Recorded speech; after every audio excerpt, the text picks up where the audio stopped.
So thank you everybody for coming out tonight. This is the 2023 retrograde planets information plus more. I have a lot of information here that we're going to be covering. If you all did go to astro.com, then you should have your chart in front of you and you should know your rising sign and where the houses fall, where the other signs fall within the chart, which is red from the left side down to the bottom and over to the right. So counterclockwise is how you read the chart if you're not familiar with it. Retrograde motion is what seems to go backwards. So I put a little sunshine right here.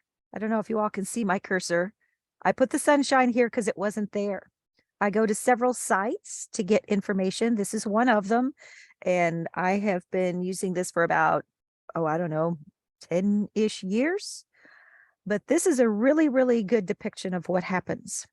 So when a planet revolves around the sun, like they all do, if it goes around the other side, like what's showing in the pink and the red, the Mercury retrograde phase, all planets do this same thing when they go around. It looks like from our perspective that it's going backwards. This is the retrograde motion that everybody talks about. I just happened to pull up Mercury because this one is the most frequent, but all planets go retrograde. Okay. So for this year, as you can see, it's kind of heavy on one side of the chart from Sagittarius around to Gemini. All the planets are right there clustered, and they're going to make aspects as they move. Now, what this is a retrograde chart, which shows the path and the return of each planet. So it's not something you really have to worry about. It's just interesting to look at, such as up towards the top in Capricorn, that's Pluto right there. And it's moving. You'll see like the little backwards S, it's moving one direction and then it moves another direction and then it moves back another direction. And Mercury is down in the center. You can see the progression of the motion that it makes. And most of the time, Mercury goes retrograde 3, sometimes 4 times a year and overlaps with the next year. The different houses have different meanings, of course. If you haven't studied them, they're pretty easy to understand. First house is basically yourself, your environment. Number 2 is your possessions and money. 3 is creativity, your siblings, the mind, communications, etc. You can find charts online if you type into like a Google search, astrology house meanings, and you can get a lot of different pieces of information, but they're basically going to be the same for each house. All right, what follows here is some information about retrogrades and the planets themselves. They are not to scale. I was just moving them around, so don't gig me on that. The first one, like what we were talking about, is Mercury. It actually overlapped and it went direct on January 18th. It's been retrograde since December 29th of 2022. So that was the first one. This was the example of the 4 times. And then the last time that it's going is next December into January briefly. So we're looking at April to May for the first retrograde in Taurus. Okay. The second is in August and September, and that's in Virgo. The third one is Capricorn to Sagittarius. So it's going to be in 2 signs for that one. Going back up to April in Taurus, if you have your astrological chart handy, you can look up and see where Taurus falls on your chart. Some people have Taurus in their 1st house. Some people have it in their 9th house. Some people have it in their 4th house. So it's wherever it falls. Okay. You can follow along retrograde motion is actually nothing to be scared of. A lot of people don't like talking about it. They don't like it at all. They want to hibernate or hide under the covers for the extended period, which is approximately 3 to 3.5 weeks. And basically what it is like a restart or a redo. And hang on just a second. Let me get rid of that. It's a redo. So you can kind of back up a little bit and think about things and just take it a little slower. It's not a good time for any retrograde because Mercury rules communications and things that are verbal and written. Don't sign major contracts. Don't get major car work done. Don't get your computer worked on if you have major problems. Minor stuff is okay. If you absolutely have to have things done, please go ahead and do it. All right. But get estimates. All right. So Capricorn is where we just finished on January 18th. Okay. Taurus is the next one in May. Taurus is an earth sign. All the retrogrades this year are in earth signs, not counting the retrograde that extends into 2024 next year, which is going to be in Sagittarius, which is a fire sign. So earth signs are pretty easy to figure out. They're very down to earth. Obviously, they're concerned with family and home and getting things done, depending on the sign that you're looking at and depending on the ruling planet. Okay. So Venus retrograde right there from July 23, it's going to be in Leo. It's going to go all the way through Leo, and then it's going to come back when it turns direct. So from July to September, Venus will be retrograde. And then Mars actually went out of retrograde. That doesn't happen very often. And the next time Mars will go into retrograde is 2024. And I believe it's July 2024. So we don't have to deal with Mars this year. And that's probably why the middle of this past month, if you had any issues with aggression or being stubborn or having someone misinterpret what you're saying, that could have contributed to the situation that you were in, because the retrograde Mars went direct. And anytime a planet goes direct, sometimes it kind of gives you a kick in the butt. So you'll know what's going on, but it also is a little bit of disruption. And you just kind of have to step back and write it out a little. Jupiter retrograde starts in September on the 4th, and it goes all the way to December 31st, right on New Year's Eve.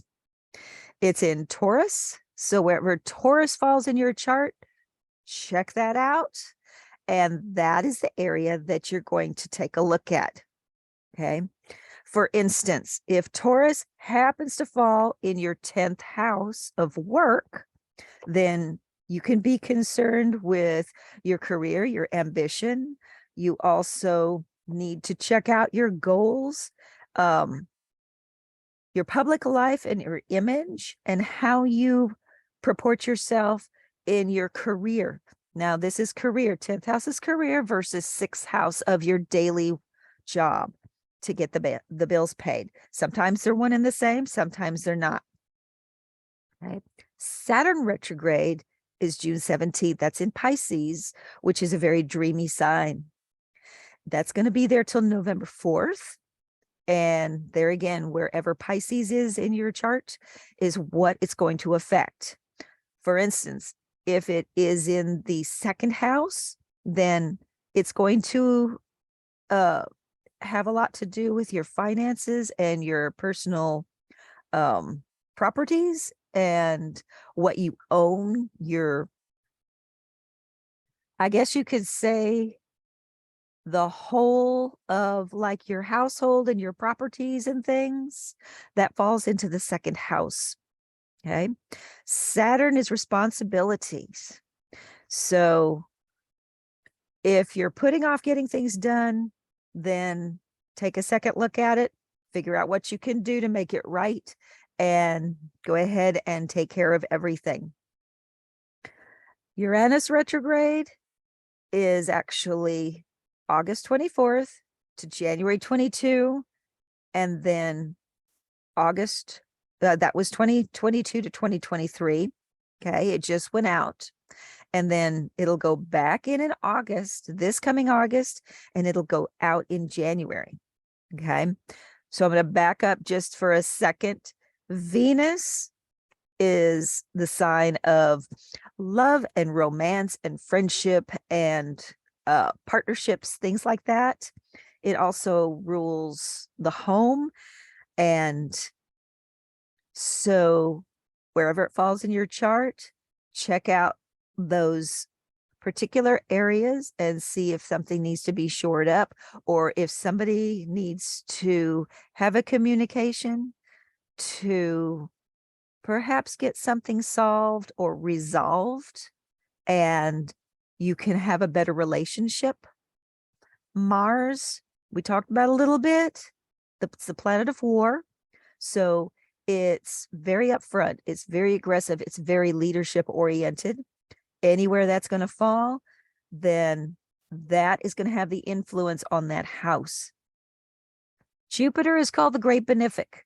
Venus is actually the minor benefic. Jupiter is the great benefic. Jupiter actually brings in a lot of good things, and it brings opportunities for you to get things done. And if you've made your wishes, if you've followed the Moonology chart that we talked about last November, then when Jupiter goes retrograde and it falls in the house, and sometimes it actually makes aspects to the moon, then that is a very positive thing to happen. Just like this past new moon had a wonderful Jupiter connection. We had a beautiful super moon last week, I believe it was, or a week and a half ago.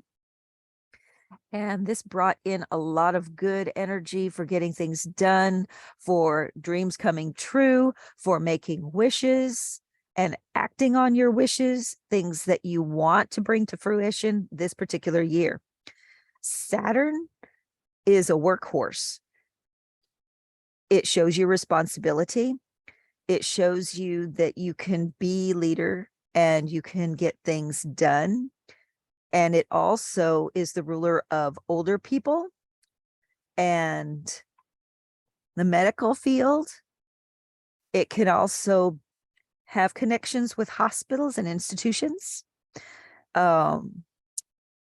There's a lot of different areas that it could affect, but there again, taking all that information from Saturn, putting it into the house where it is, or where it's making aspects, then what you can do is just take it with a grain of salt, back off a little bit, basically like with everything else, check it out, make sure everything is going to be smooth sailing. And if it's not, figure out how you can help it along.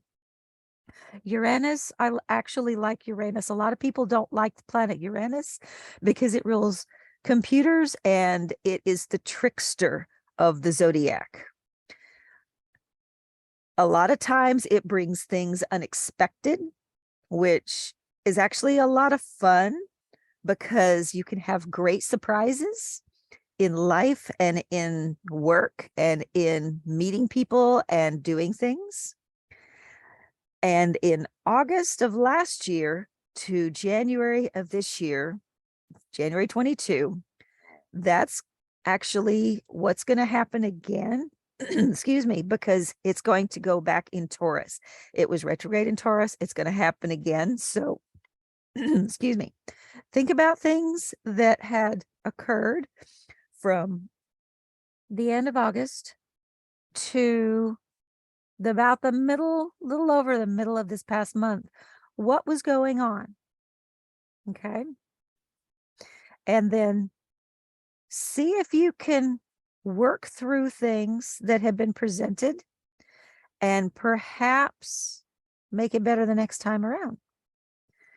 So that's Venus, Mars, Jupiter, Saturn, and Uranus.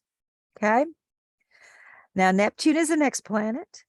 It's going to go into retrograde on the 30th of June. Now, if you noticed, there's a lot of planets that are hitting the summertime retrogrades. Mercury, Saturn, we've got Pluto, we've got Chiron. If you follow Chiron, a lot of people don't, but some do. And Neptune, right there in the summertime. So be careful with your travels. If you do travel, Neptune is really wonderful. It's very dreamy, and it can really affect your emotions if you're not careful. It's a good planet to work with. Depending on where it falls in your chart, you could have really wonderful luck with Neptune. It actually rules a lot of performance and the performance industry, filmmaking, theater. If you're a cosplayer or a creator of some kind, you could have really good influences with this planet. And let's see, from June 30th, 2023 to December 6th, it's going to be in Pisces. Pisces is very sensitive. That particular sign and Neptune together might get his feelings hurt. So do be careful and really take stock of any situation. And also, if something happens to come up that's been brewing in the background for a while, take a look at that and figure out what you can do to help it along and make it better. Now, Pluto. I happen to like Pluto. It's the Tower card, if you all know the tarot, and it's the destruction to rebuild. It's the breaking down to make it better. I can't think of an analogy at the moment, but something will come to me eventually. Think about the card in the tarot deck. It's actually a literal building, a tower being hit by a bolt of lightning and being destroyed. So when Pluto goes retrograde, all kinds of things happen. It's also going to happen worldwide because it's going retrograde in Aquarius, which actually rules a lot of governments and politics, which we are not going into. Just know that the worldwide arena for situations and countries getting together and either talking or not talking will happen a lot. It's kind of a revolutionary time, and a lot of things are going to be said. So hopefully toward the end of the retrograde period and the end of the year, everything will start settling down and things will start getting ironed out. It actually goes out of retrograde October 11th, and it will be in Capricorn, which is that earth sign that is absolutely wonderful for getting things done and working out difficulties. Now, Chiron is not really a planet, but a lot of people include it in their retrogrades because it is the wounded healer. Chiron has a wound that will never heal. And because of that, he keeps trying to do better, and he keeps trying to transform things to make them better. So if you're very aware of your spiritual growth, and if you have a job that is in service to others or something in the healing industry or the medical field, then be aware that things could happen. And if Chiron makes an aspect to your 10th or 6th house and you're in that field, then you may get something unexpected. Yeah. Okay. Besides retrogrades, we have several things happening this year. The biggest is that Pluto is moving into Aquarius from Capricorn, and it's been here for 15 years. That is huge. Pluto's been sitting in Capricorn, really transforming a lot of things that Capricorn rules. And it's moving into, and it will move back out for a while because of the retrograde, and then it'll move back into Aquarius. So just be aware that's also going on. We also have 4 eclipses going on, and I'll talk about those in just a minute. Saturn is also shifting into Pisces. This does not happen very often with Saturn changing signs. Jupiter will be in Taurus and Venus retrograde in Leo. That's going to be an interesting combination because Leo is ruled by the sun, and it's very upfront. It's very leadership oriented. It's very in your face. Venus is very calm. So Venus is going to temper Leo, and wherever Leo is in your house, in your chart, whichever house it falls in. The 4 retrograde periods, like I mentioned, are all in earth signs. Let's see, did I put that? Let me check. All right, after the PowerPoint, I'm going to pull up some information that I did not include here. And it's about the retrogrades. Excuse me, not the retrogrades, the eclipses. We've got only 4 this year. We can get up to 8, but there's only 4. And the first one was a super moon. The first new moon was a super moon, so that was huge, involving Jupiter. You all should have had a lot of good luck coming your way with that one. And the other, I'll just leave it there. The Sage Goddess is another really nice place to go for information. She has wonderful blog posts, and there's some dates on some other things that are happening. Saturn's entering Pisces. Jupiter connects with Chiron in Aries. Aries is at the beginning of the zodiac, so that's like an astrological new year. Pluto enters Aquarius. We talked about that. The new moon solar eclipse in Aries is on April 19th. That's going to be big. And that's a solar eclipse. I'm not sure exactly where in the world you'll be able to see it, but we can always look it up. I tend to go to spaceweather.com to find out about where in the world the eclipses can be seen. Mercury retrograde in Taurus, 21 April to 14 May. The full moon lunar eclipse is in Scorpio, also at the beginning of May. So that's going to be a lot of energy. Scorpio rules sexual desires and friendship and taboo subjects and spirituality and the study of the psychic and the psychic powers. Jupiter enters Taurus in May, and it will stay there until 2024. Jupiter in Taurus also squares Pluto in Aquarius, okay? And we'll go over a little bit more of what this could mean here. Jupiter is doing a lot of things. It also conjuncts the North lunar node in Taurus on June 1st. There again, summertime, lots of things happening. Lunar nodes enter Aries and Libra, July 17th through January 11th, and that will stay there till 2025. Venus retrograde in Leo, July 22 to September 3. We talked about how Venus could temper Leo's power and how it will make it a little bit calmer.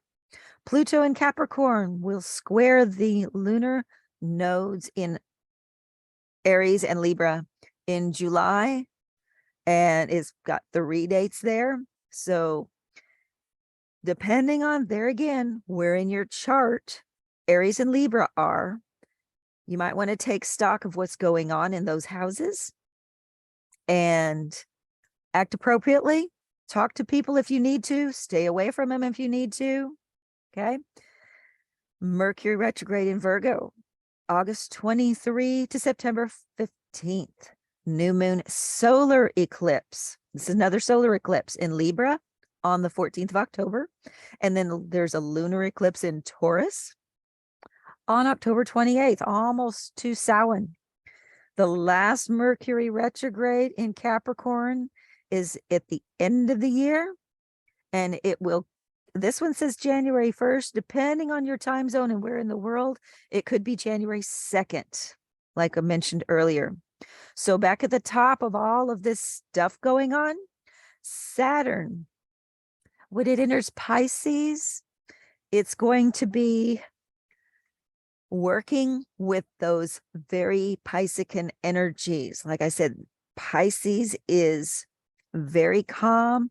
It can be very sensitive, very emotional. It's ruled by Neptune and Jupiter. It's great for making magic and manifesting. And Saturn is going to be very down to earth, and it's going to actually temper your learning and your desire to want to do this way out here and do that way out there. It will tell you stay grounded. Okay. Jupiter conjunct with Chiron. So Jupiter, the great benefic, Chiron, the wounded healer. Okay. That should be a pretty good combination in Aries. Aries ruled by Mars. So you've got a little bit of Mars energy in that house. Okay. That will slightly influence. Your house is actually where things happen. Planets in the house tell you what is happening. So combine that together and you can figure out what's going on. So the wounded healer and the great benefic are in Aries. For example, if Aries was up in the 9th house, that's basically long distance travel, publishing books or publishing music, publishing anything. It rules higher education and learning. And let me get my list. There was a couple of other things. Oh, it rules the mind, learning, getting higher degrees, having a wider perspective on things. So if you put that all together in that place, Chiron could get a little boost of energy from Jupiter to help it heal. And you could go forward with whatever you're doing. It's really good for creating, and it's very good for returns. So if you've put something out to the universe that you've wished for, expect some kind of return. Maybe not monetary, maybe not physical. You may hear something. You may get a communication of some kind. Okay. Excuse me. Pluto entering Aquarius. We talked about that. And it's going to be active on and off for about 20 years. Pluto tearing down to build up. Aquarius is interesting because traditionally it's ruled by Saturn.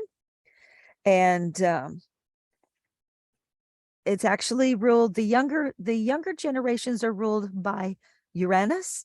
The olders are ruled by Uranus and Saturn. So if you're like 45 to 50 and older, you have that Saturn influence. And I can actually see that when I talk to some people, because they're very grounded in their work. They're very grounded in their philosophies. They're grounded in their desire to get things done and be stable with their life and families. So Pluto is going to help Aquarius, I believe. It's going to get things on the table, maybe not harmonious, but it's going to be for the better to get things out, hash it out, and then rebuild from the ground up. Mercury retrograde in Taurus. Taurus is a homebody. It's ruled by Venus. It loves staying home. It loves anything about the home, cooking, creating. It's going to affect self-esteem to some point. It also is in charge of the creature comforts and Wall Street. So we're going to watch for things to happen there too. Jupiter entering Taurus, that's a big boost right there. Great benefic is going to influence.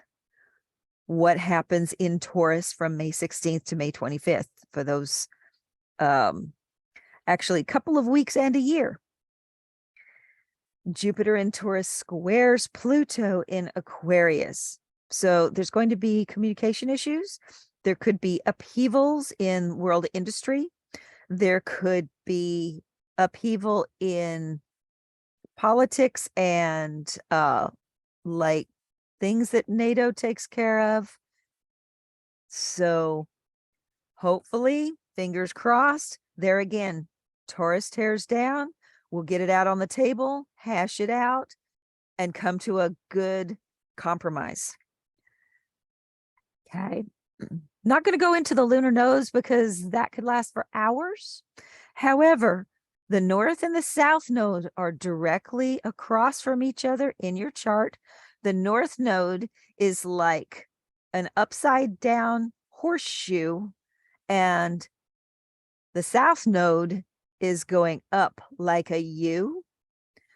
And I've heard it said that the south node is things that you bring with you into this life from the last life. It is your talents, your innate curiosity. It is your innate learning and your desires. And it's where you started in this life to move towards the north node. North node is where you're going. That's where you want to go and things that you want to achieve. So you're going, if you look at the houses they're in, like for instance, if your south node is in the 8th house and your north node is in the 3rd house, you're going from one piece of learning to another. Figure out how you can apply all of these pieces of information you have brought forth from the past lives or previous lives, I should say, into this life. Pluto in Capricorn square the nodes in Aries and Libra. I would like to say duck and cover, but I know we can't do that. So just be aware that Pluto in Capricorn is building something, and it may have a little difficulty, and it may have a couple of rough starts, because Aries may pound its head against the wall, but Libra wants to balance everything. So eventually it will work out. It's just, it could be a little rocky for those few weeks. New moon solar eclipse in Libra, that's going to be really pretty. Of course, new moon is time for wishing. Full moon is a time for gratitude and releasing things that have not yet happened to let the universe take care of everything. And I believe that was my last slide. Yes. Did anybody have their chart with them? You can unmute if you'd like. I see one question for chat, and I'm not sure how to get out of here. Birch, if you could advise me how to minimize my PowerPoint. Yes. You should be able to see a thing that says stop screen share. Yes, I see that right there. Yep. Click that. And then we'll Ah, come back to here. And yes. now we'll be. All right, let's Okay, we see can all what's see going each on other in now. Yeah, hi. Verta said Saturn could also be reevaluating structures. Yes, it could be, depending on what's going on and where it is and the aspects it's making. Maybe not physical structures, but like structures of thought, structures of communication. And let's see, with the sign turning from Aquarius to Pisces, yes, it is going to be very interesting. I'm going to enjoy seeing that one happen. And does anybody have their chart with them? I have my chart here. Yes. But I just found it interesting. My birthday is going to fall on a Mercury retrograde this year, May 13th. I think it said it went to the 14th of May, right? On that sheet. I believe it did. Let me pull up the other one that I have that I had some information on. Let's see. Mercury direct in Capricorn on January 18th. We already did that. When did you say your birthday was? May 13th. Okay. I got a lot of astrological things going on in May this year. Yeah. Yeah. Yeah. Interesting thing. I did not have Mars there because it does not go retrograde until 2024. Again, December 6, 2024.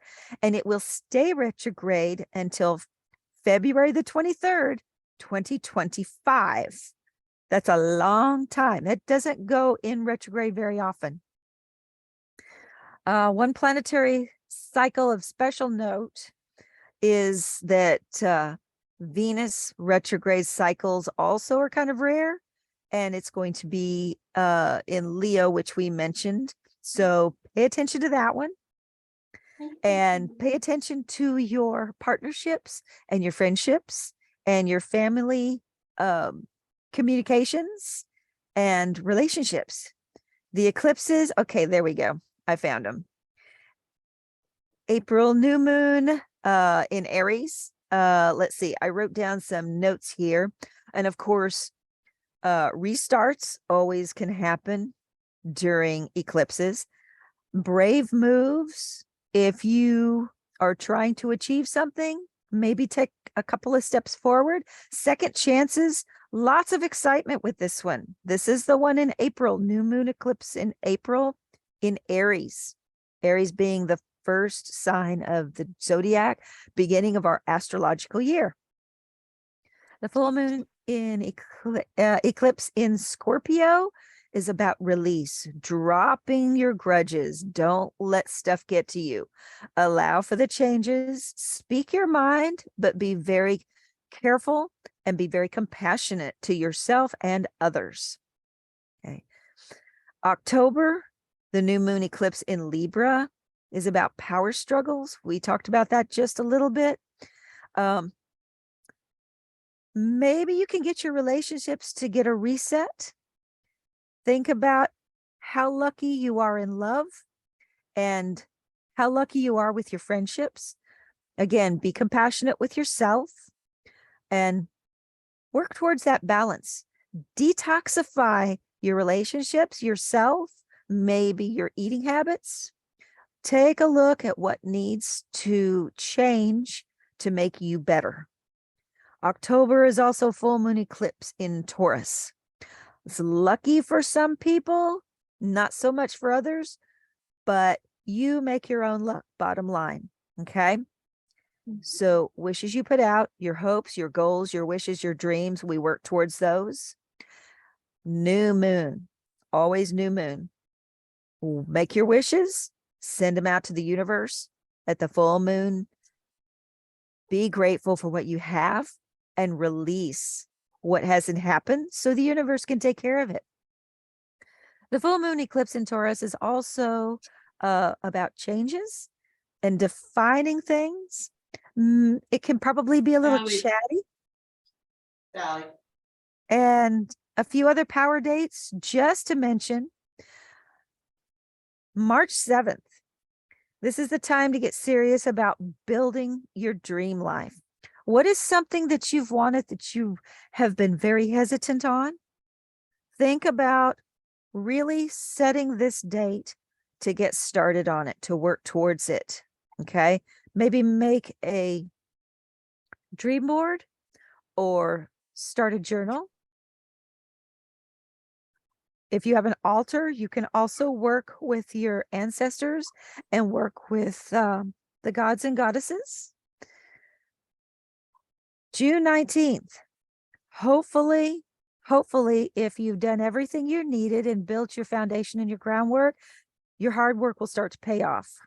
Okay. On October 13th, and I know this is a long time away, be more proactive about your dreams. Even if it's just smiling at somebody and talking about it, or writing an email, or reading a newsletter. Okay. So once again, March 7th, Get serious about your dream life. June 19th, start to see things pay off, even if it's tiny or pushing you in a different direction. Maybe the universe is saying, go here instead of here, because it'll get you there. October 13th, be proactive about your dreams and really work towards those. Okay. Let's see. I think that was basically all I had. So, does anybody have any questions? Do any of those dates fall specifically for somebody in an important area that you wanted to talk about or ask questions about? Okay. Well, don't forget, the houses in the chart can look really complicated, but if you take it just a one step at a time, it's pretty easy to understand.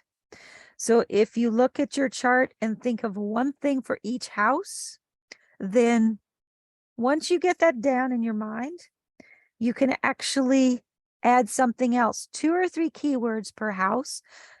The house is where something is happening. The planet is what is happening in that house. The sign is how it's happening. So if you have, for instance, 4th house, which is home and family and relatives and foundations, if you've got Scorpio in that house, then more than likely you're going to have an unusual house, maybe a Gothic bent, or you're going to work with Neptune a little bit to maybe update things. Neptune is wishes and dreams. So check it out. If anybody has any questions, you can always post it on our Grove page on Facebook. Well, I actually had one.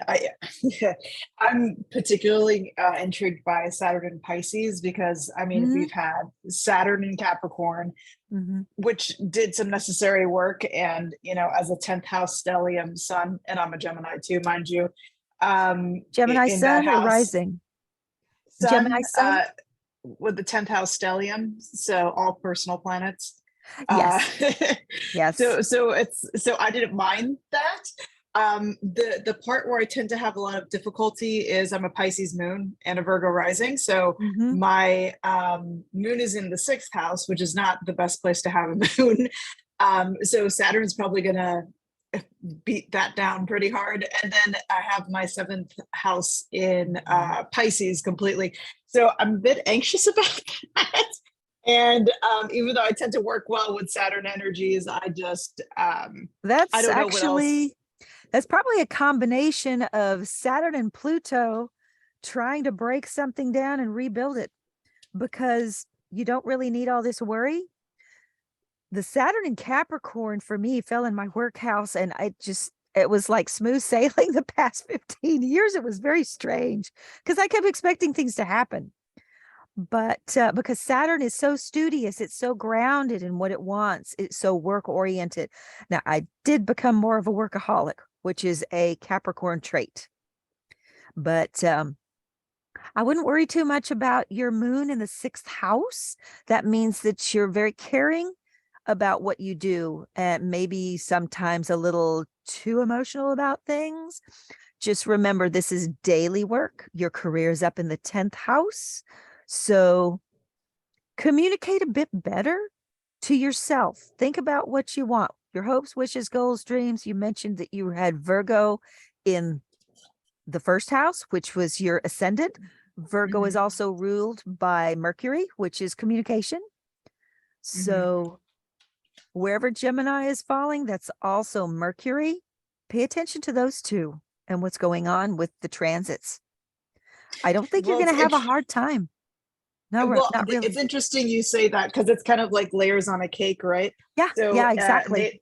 Right. So natally, Pluto, my natal Pluto is in Libra. It's in trine to my moon in Pisces. What However, houses? The Pluto second house. Oh, okay. Mine is too. Yeah. It's so funny. I feel very strong in these sort of Taurus energies and the Earth energies. The Gemini energies, I feel like I've mastered. The problem I'm having generally is with Pisces right Mhm. now. And I'll just to add to it, my South Node is in Aquarius, right on top of my vertex. So it's just so I guess part of it is the anxiety comes from I've just had some very interesting recent events that are I'm not afraid of rebuilding structures, but they've been very emotionally traumatic. That's the Um, moon. yeah, so and the South Node though is in the fifth house, which is interesting. But Uh-huh. yeah, so for it's I have slight overlap. So just to give the better overview, my South Node is in my fifth house in Aquarius, Mhm. at 4 degrees conjunct my vertex. However, my sixth house is also in Aquarius. Yeah. So like I'm really good at mastering things on my own. I just have trouble with people and relationships, and in the sense that I assert boundaries. And I also have recently learned I think I'm on the spectrum, which I'm not ashamed about. However, people tend to punish you when you don't fit into that mold. And that's something that I wasn't aware of until very recently. Like now I know why Mhm. it's happening. To bring it back to the astrology thing, I just wonder when you have such a heavy weight like Pluto coming through and Saturn coming through, especially in these sort of sensitive energies, how that might impact me. And just it's just been rough. It's been rough in some respects, but great in others. Well, I would say if somebody wants to cop an attitude, that's their business. Just try not to let it get to you, because if you accept that particular energy, then you have to deal with it. And that's more stress on your psyche, and your mental boundaries tend to get really high, and you might get defensive, which can turn into aggression or even more defensive attitudes.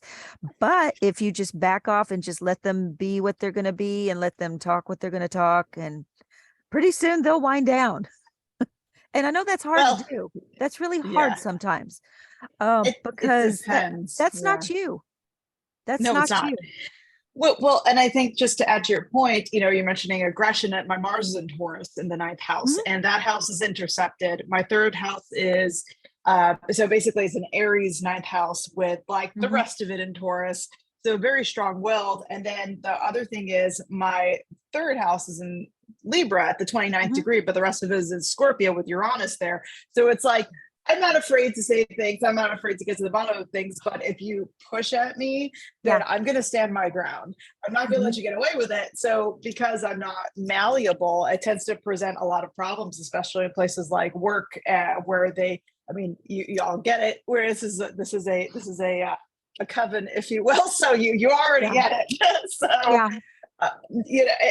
it's enough of that. And but nonetheless, again, tying it back to astrology, it's very been Mhm. interesting to see how this all plays out. But I just want to be a little bit more ready to deal with whatever energies are coming in. And just Pisces in general just has such a mystique to it. It's very watery, and it's an energy that Oh, I it's fully wonderful. Yeah. embrace. Yeah. Just be So careful not to get too sensitive. That's one of the Pisces traits, is being emotional.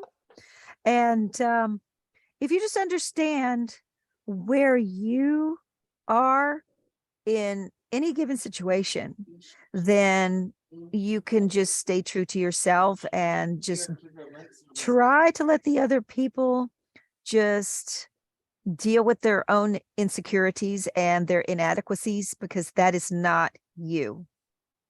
You're more stable than that. That's what I'm getting from all this. You're more stable, and people's opinions do matter, but they don't matter, because you don't have to take on the characteristics of what they're trying to make you into, because you are an individual, and you're a beautiful individual. You are made this way in this particular life to learn certain lessons and to go through certain challenges and to build beautiful things. So if they want to be a nutcase, let them be a nutcase. That's definitely true. And then, with my, I hope I'm not taking up too much of everybody's No, time. no, It's just nice to you're have these fine. kinds of groups and be able to talk about these things. So it's very funny you say that because my progressed moon is in Virgo currently. Uh-huh. I hope that's not topic jumping for everybody. So it's funny because as I've been in this particular profession that slowly has played part in my soul growth, and I realize no longer serves me, like as of December, Mhm. I've been building a spiritual business. So I see myself like fully moving on from that very soon, I see you especially possibly with the working node from shifting. home too. There's a Yeah. possibility of working from home, but you mentioned your progressed moon is in your first house. That's where all Mhm. this emotional stuff from the inside is coming from. The moon is very feminine. It's very emotional. It can be very sensitive. Mm. Try not to let it get the best of you. Yeah. Definitely. Yeah. It's hard with the sensory stuff because you can't quite control any of that. That's a Mhm. neurochemical thing. And then it can Yes. Yes. manifest as emotion, like crying, It but it could. really is, Yeah. it is overwhelmed. It's too much information. When that And then, happens, journal it, write it down, and just release it. Let it go. Put oh, it for down on sure. a piece of That's, paper, yeah. get it out of your head. Yeah, definitely. And again, that's something that's great.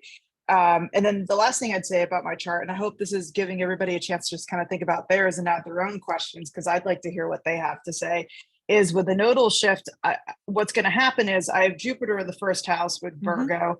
So at the 0 degree in Libra, so the Jupiter's in Libra, but it's in the first house. Mhm. And then I have Saturn in Libra at 3 degrees, and then we have Pluto as well as my Mhm. Juno sign. So anyways, so and then with the eighth house, my eighth house is in Aries and that's empty. So it's very interesting to see that the spotlight now, I think, is not just going to go from communication, communication and belief as it was this year, or higher education, to material possessions and values, right? So I could see myself with the South Node in Libra just kind of clearing out the old ways of doing things, the old ways of Yeah. acquiring resources. And then with the eighth house there, just kind of how will I collaborate? And then being that I have an Aries eighth house, we know that I'm not afraid of conflict or change, or in fact, I'm the one who initiates, let's get this figured out, so Keep in that's what I mind, see. eighth house is other people's possessions, their property, Too, their yes, money. It's exactly. in inheritance, it's death, Hmm. sex, IRS, things that could come to you in lump sums, Hmm. money, property, things like that. If somebody leaves it to you, Aries having Mars as a ruler, I would say it is a benefit to your eighth house. Um, Hmm. it sounds like you're on a purge. You're Hmm. purging the physical things in life and figuring out how you want to progress, and you're purging mental ideas also. Hmm. And then maybe if you don't already journal, write things down, draw. If you Hmm. don't draw, I think you could be very good at getting the ideas on paper. Hmm. Maybe some people like writing sentences or journaling it with paragraphs and things. Some people journal with pictures.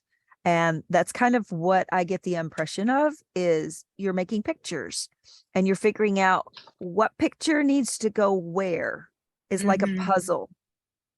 But this is a good year for you for spiritual growth also. Oh, definitely.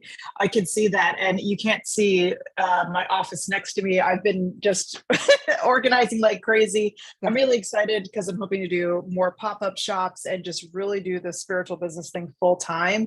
And I think it'll definitely help serve the collective and the people who want it, not the people who don't want it. And I think that aligns really well with my North Node in Leo in the 11th Mhm. house. So, Yeah, it's interesting you mentioned the collective, because for you specifically, this is more of a turning in year to keep mm, you on your path, not just spiritually, but in life.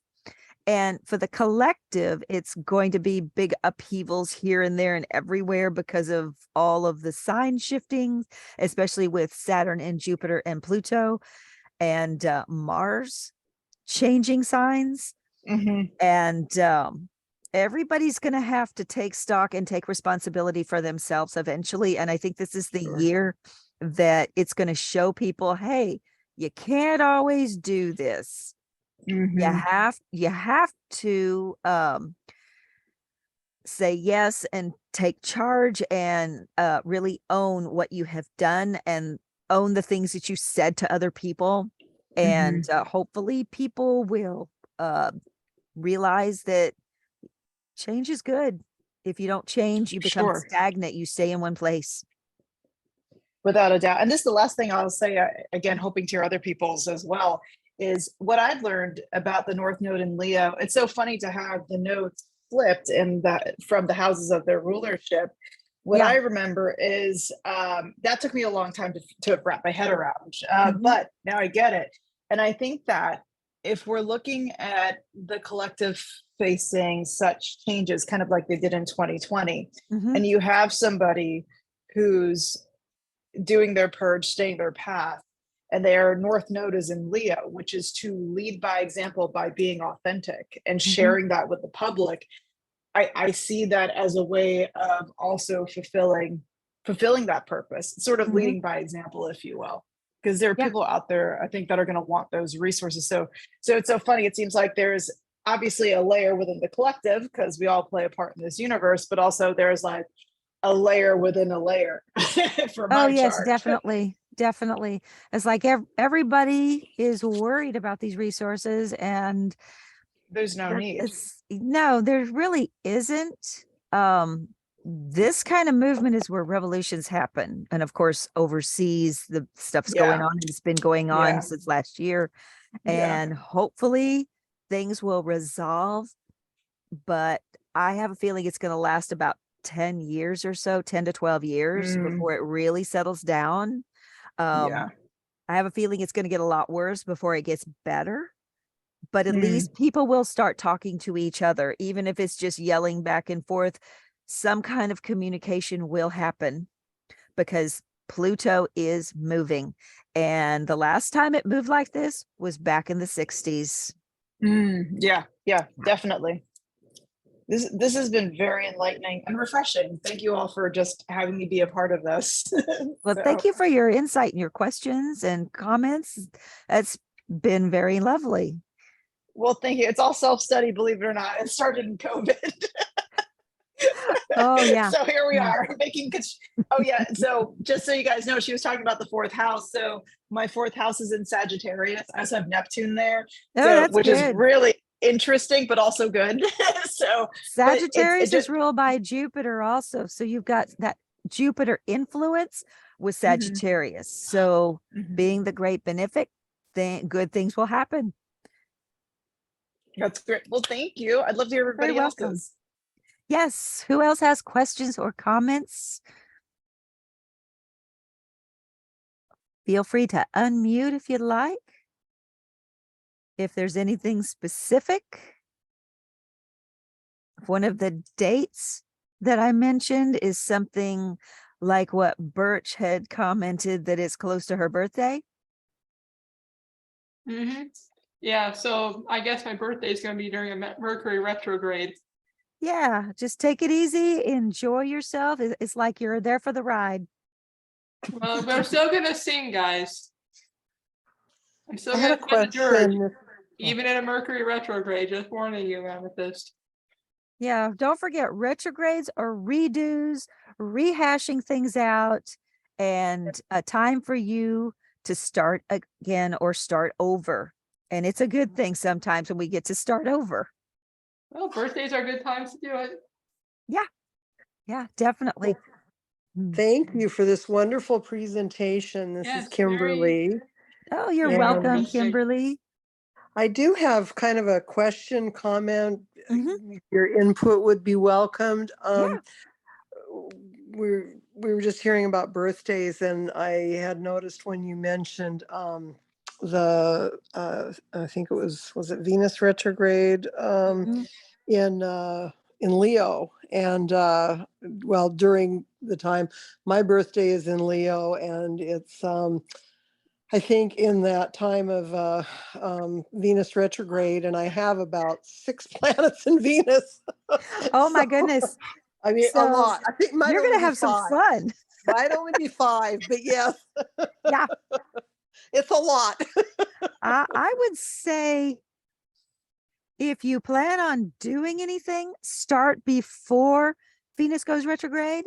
But Venus is not near as, I guess you could say, stickly as Uh-huh. Mercury, because Yes, thank Mercury goodness. rules transportation, communication, vehicles, things like that.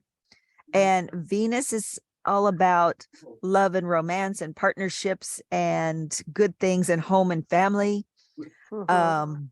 Just be aware you could have things pop up with family, unexpected things.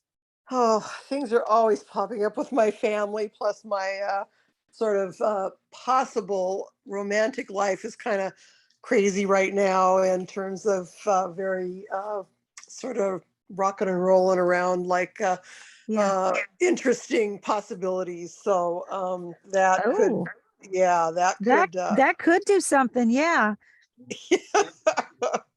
We shall see what happens. It depends yes. on the other person's chart and Mhm. where you all connect and where you clash and how you communicate. And even if there's challenges, you can always work things out. Mhm. It depends on the other person. It depends on the universe and where you all want it to go. Yeah, well, it probably won't even last that long, but that's not very optimistic. But Have anyway, fun while it there's lasts.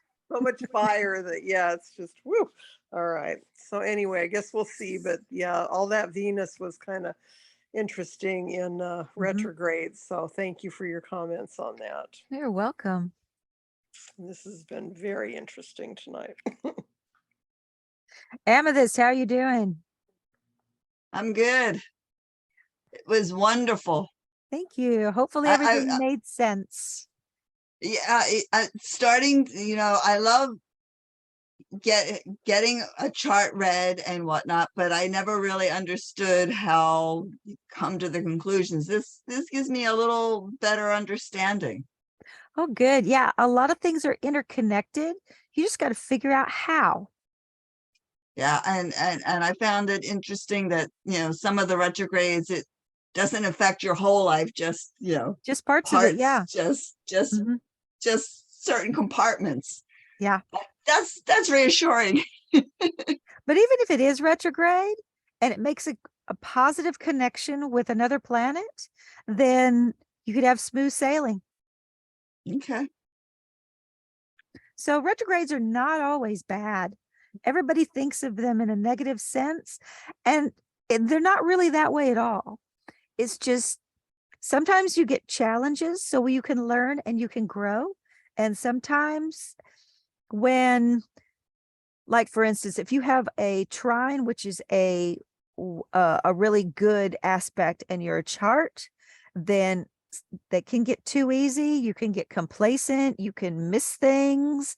But when you have that challenge, it's always right there in front of you and you're working towards it and you can get things done. Sometimes having a challenge is more progressive for you than having something good happen and you're just kind of skating along with it because you may even miss it. Alicia, thank you very much for your comments. Lori, how are you doing? You there? Sorry, I had to turn my camera off because my dogs were being a little bit ornery and I had to like row them up again. So I have 3 of them. But anyways, sorry about that. That's So okay. I really, learned a lot from this, and I appreciate it. I guess one of my concerns, I haven't looked up my chart yet, but one of my concerns is that I'm an Aquarius and Pluto is going to, is it Pluto that's going to retrograde in Aquarius? Yes, it's going into Aquarius. It will retrograde back into Capricorn, and then it'll go back into Aquarius for a long time. So how does that usually affect the the sign that it's retrograding in. Depends Well- on the sign, and it depends on the house. And depending on the aspects also, you can kind of narrow it down, because the house is where things happen, whether it's your personal life, your work, your schooling, your creativity, relatives, your cats, your dogs, your spirituality, yourself, things like that. I'd have to get a little bit more specific to actually say exactly how it could happen. Mm. But if you've got little information there with you, if you were able to download or take screenshots, or if you were even looking up things during the lecture, some people go off on Google if they hear something and they'll pull down a piece of information and have it right there with them, like the house meetings or the planets meetings, or the sign meetings, things like that. Okay. Yeah, I went to the website that you gave, but I wasn't able to. I'm going to wait till after the meeting to do it, because I wanted to pay attention and, absorb all that. And then I'm going to try to do it afterwards. But, because it's just so interesting to me. I really like It really this. is. Yeah, it is. It tells you a lot about not only yourself, but what's happening in the world and why it's happening. Yes. Why Yes. you have days at work, especially on Fridays, and you're like, why is this day so crazy? What's going on with the planets? Are they retrograding, or what's going on? So You can actually check the particular that particular website every day, and it has what's called a chart of the moment, and you can actually pull it up, because obviously some planets move quicker than others, but you'll get an overview of what's happening that day and where the planets are in what signs, and then you can go back to your chart and say, oh, this planet was in that sign, which is in this house for me, so I need to be aware that, hey, something good will happen, or hey, I need to pay attention to that. yeah. Okay. Well, I would like to know where they were today, because it was a devil work day. There was dumpster fires everywhere. So everybody was, Let me so- look it up. I have a really good app on my phone. It's actually an ephemeris. An ephemeris is a big book with all of the planets and the information for the planets and how they move. Today, let's see, the sun was in Aquarius, moon is in Taurus, Mercury was in Capricorn, Venus is in Pisces, Mars is in Gemini, Jupiter is in Aries, Saturn is in Aquarius, Uranus is in Taurus. So you've got a couple of planets there. Neptune is in Pisces, Pluto is still in Capricorn, and Chiron is in Aries. Now, the North nodes, we talked about the nodes for a second. North node is in Taurus also. So you've got 3 things happening there in that particular sign. So wherever that is in your house, in your chart, excuse me, whatever house it's in your chart, that's where some things can happen. And then there again, whichever planet is in the house that you're concerned with, or the area of your life you're concerned with, that's going to help you figure out, hey, where's this dumpster fire coming from? Just like what you were saying. Yeah. Well, I'm going to check that out afterwards, and it'll probably tell me what was going on. Yeah. Today. Like if it was at work, check your 6th house and what is in there, and check your 10th house and what was in there. Okay. Sure. Yep. I And appreciate if it wasn't at work, if the dumpster fire was somewhere else, check those areas of your chart. Okay. Can I add something about work specific events? Sure, So my yeah. favorite thing to do when something weird happens or unexpected is check where the vertex was at the time of the event and then see what aspects that's making. Yeah. A lot of people don't follow those because they can get very complicated, but that's a good point. Well, there must have been vertexes all day today. It was like one thing after the next. It was filled with vertexes, I'm telling you. Oh my goodness, what a day. Yeah. Yeah, piling one thing on top of another like a layer cake. Yeah. Sometimes it can just collapse under its own weight of things happening. Jacqueline, how are you doing? Haven't heard a peep out of you, or Leah.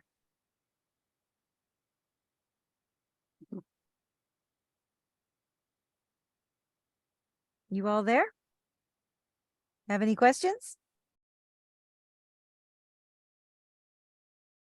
I'm sure Leah's Alrighty. there. Leah's husband is sick, so maybe she's like checking on him right now. Maybe, yeah, that's true. Well, thank you all so much. This was a lot of fun.